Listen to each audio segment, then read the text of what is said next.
with people that you meet with, do you see that a lot of it goes back to family or childhood behaviors that have not been resolved, and is Absolutely. that a part of the healing process to get them to a place where they're financially stable? Absolutely. So a lot of our behaviors, let's say, I have a really, really bad day, and my way of self soothing is that I go out and buy something, and and I'll ask a client, well, okay, well, why do you do that? And we'll go back and we do kind of like a psychologist would. We do think about the years of your life between this and this, and I have all these exercises that we do, and it might be that when they were a kid, if they had a really bad day at school, mom took them to the mall and bought them a pretty dress to make you feel better. And now you're repeating that same behavior as an adult because you're self-soothing. I had a bad day. I'm going to go to the mall and buy myself something pretty. It'll make me feel better. Right. So all of these, and so when you can recognize these habits, I can't tell you the amount of light bulbs I've had go off in my office where they're like, oh my gosh. So that's why I do that. I never even put two and Yeah. two together. And the minute you actually see it, you start paying attention. It's kind of like, have you ever not known what a word was, like what a word meant, and then you look it up and you're like, oh, that's yeah. what that means. And then you start seeing it all Everywhere. the time. Yes. Like, everything you read, that word is in there. And you're like, it's the same sort of thing. All of a sudden, because you understand it, you start seeing it and you can correct it. So the next time you have a bad day, you go, I'm having a bad day. Usually I would self-soothe and I would take myself to the mall. But you know what actually makes me feel good? A hot bath with some Epsom salt. And then you get in that hot bath and there you go. So you're not sabotaging yourself financially. So yeah, but a lot of it does go back to behaviors that we've picked up, in our childhood or our early 20s, trying to keep up with our friends or whatnot. Right. And if you can recognize these behaviors, you as an adult who, are fully formed in your brain, you have a personality, you have an opinion, you as an adult can decide whether you still believe these things that you were taught as a kid or whether you believe that they're self-sabotaging Right. to your end goal. Exactly. And you can, it helps you to identify the triggers and control them. Yeah. If you decide. Yeah.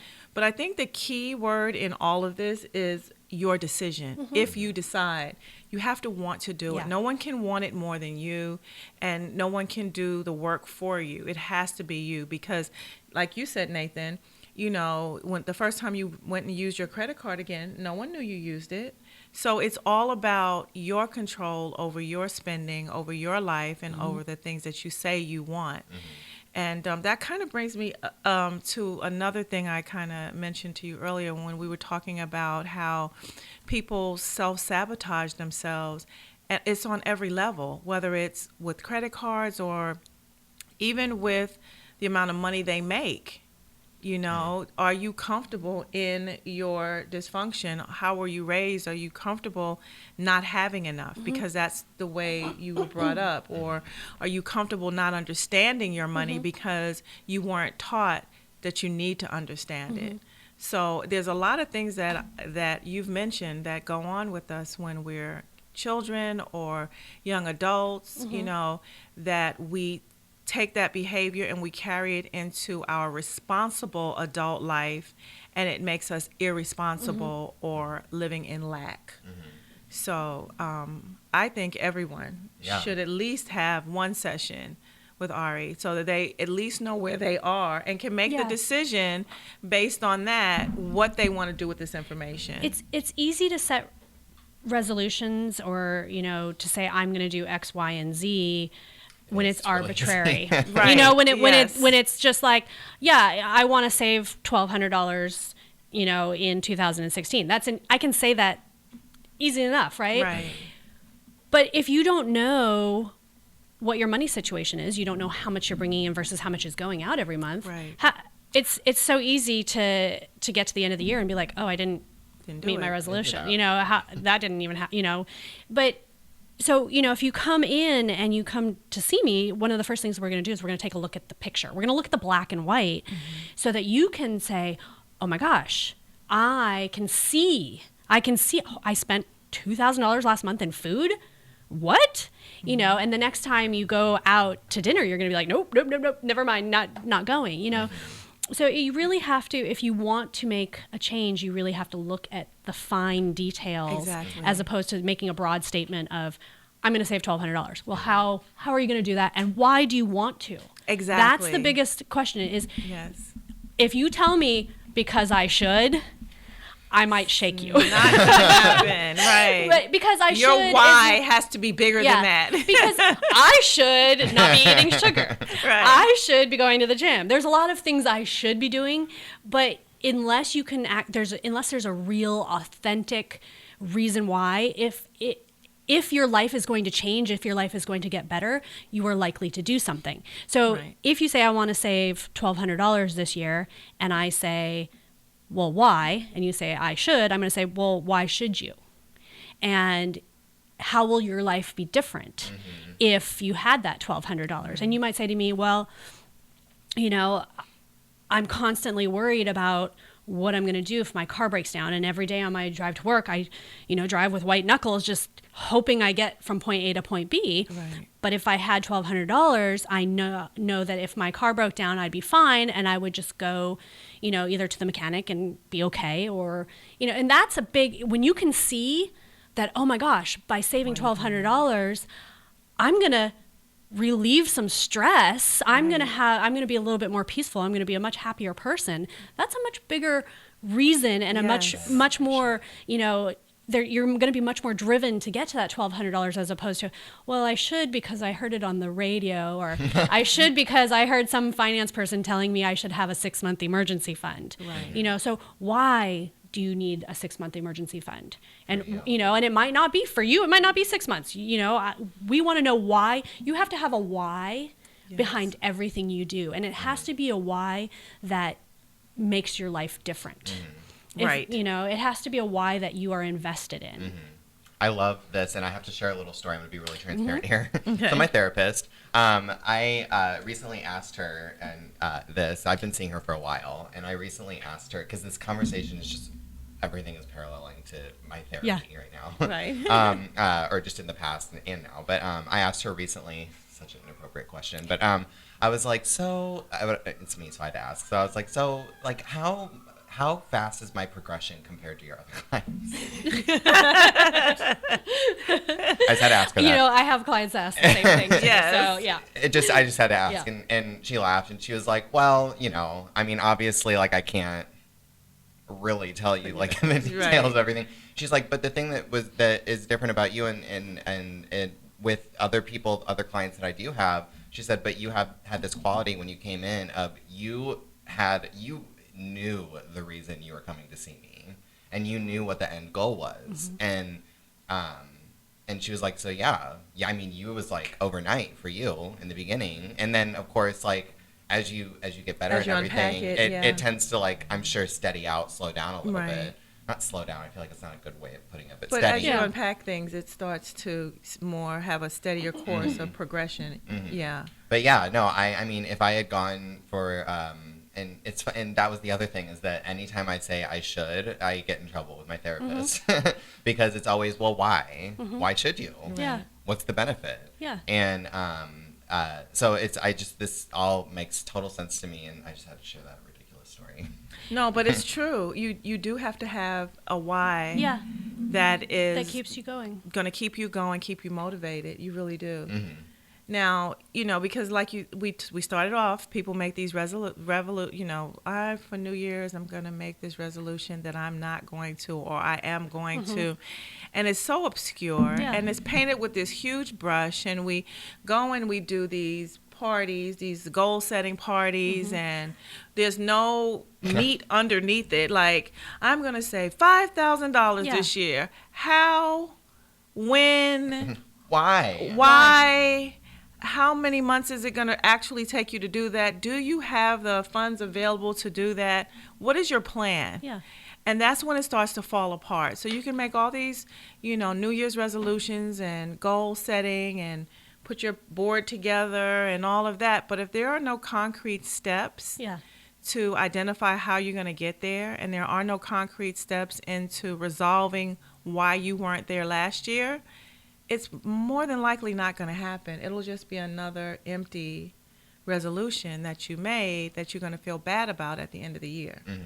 So I like the fact that we're starting the year off this way, talking about it, unpacking it, so that people get a realistic view of what expectations they're setting for themselves, so they have a fair chance of reaching them. Mm-hmm. And I would say, if you've already made your New Year's resolutions, if you did it right, back at the beginning of the month,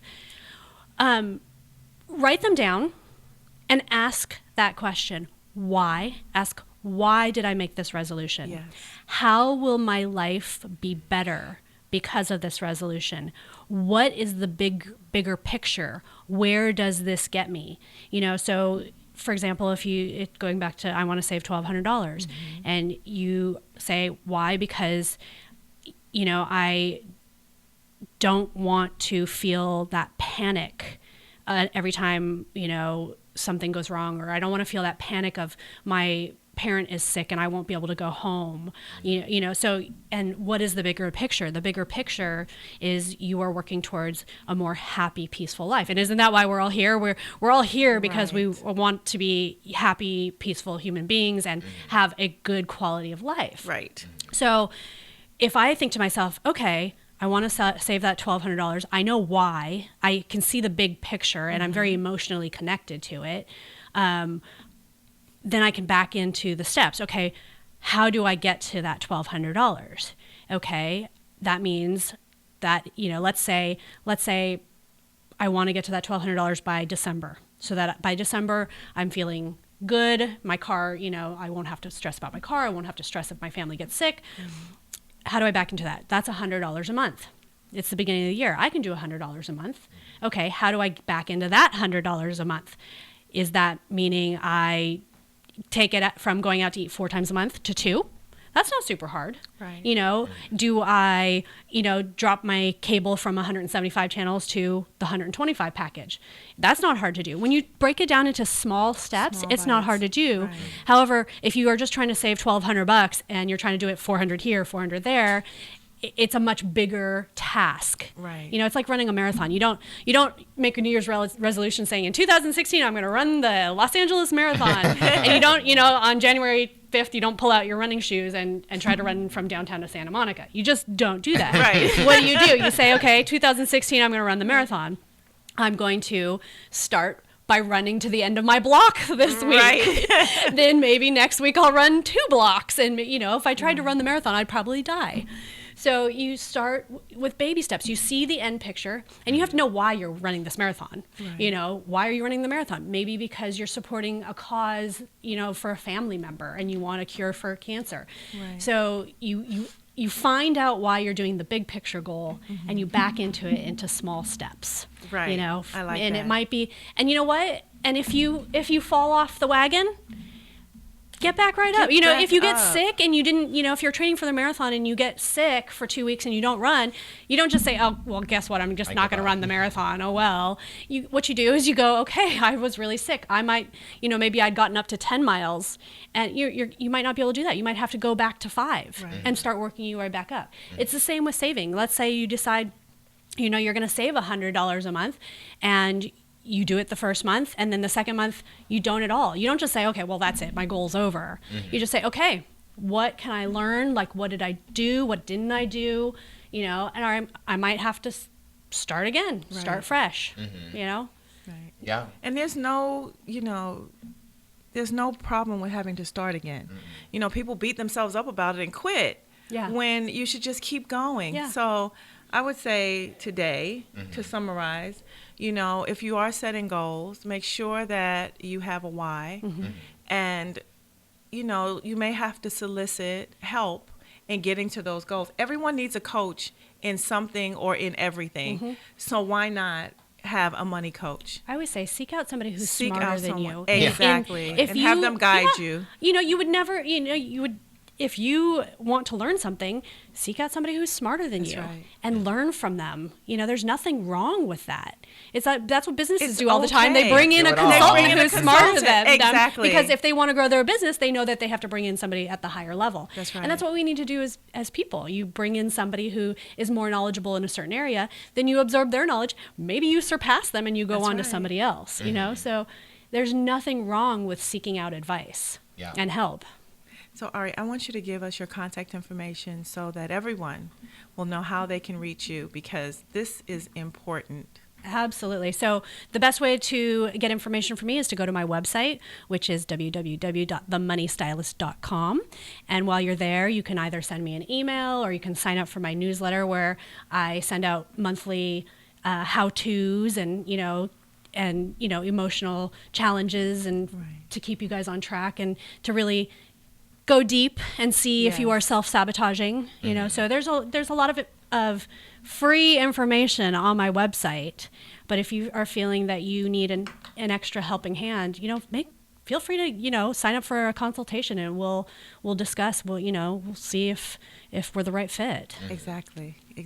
So, and we talk about this. I was excited driving over here today because I knew you would be here, and Nathan and I talked about this on Wednesday, how excited we were that you were coming in again. And we love having you as an ongoing guest, and we want that to continue into 2016. And maybe we can do some workshops together. I would love it.